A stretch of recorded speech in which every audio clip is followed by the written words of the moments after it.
यवतमाळ जिल्ह्यामध्ये वीज कोसळून 5 वेगवेगळ्या घटनांमध्ये 5 जणांचा मृत्यू झालेला आहे, तर 3 जण जखमी झालेले आहेत। वणी तालुक्यातील अडेगाव, पांढरकवडा तालुक्यातील गोपालपूर आणि कृष्णापूर, मारेगाव तालुक्यातील पांढरकवडा, पिसगाव आणि यवतमाळ तालुक्यातील रोहटेके या शेतशिवारामध्ये या घटना घडल्यात। येळाबारा येथील एका व्यक्तीच्या 12 शेळ्याही अंगावर वीज पडल्याने मृत्युमुखी पडल्या। आणि या संदर्भात अधिक बोलूयात, आमचे प्रतिनिधी श्रीकांत राऊत आपल्यासोबत आहेत। श्रीकांत, यवतमाळमध्ये 5 वीज पडण्याच्या घटना घडलेल्या आहेत आणि यामध्ये 5 जणांचा मृत्यू झालेल्या सोबत शेळ्यांचाही मृत्यू झाल्याचं कळतंय। यवतमाळ जिल्ह्यात विजांनी अक्षरशः तांडव घातला। काल वेगवेगळ्या 5 घटनांमध्ये 5 जणांचा मृत्यू झालाय, तर 3 जण हे जखमी झालेले आहेत।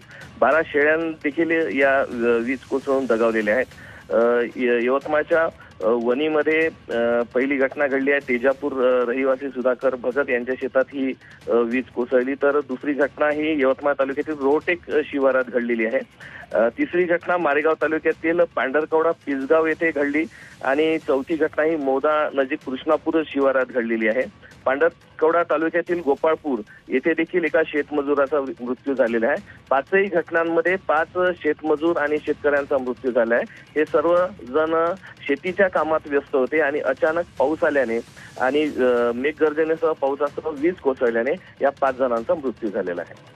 धन्यवाद श्रीकांत, तुम्ही दिलेल्या सविस्तर माहितीसाठी।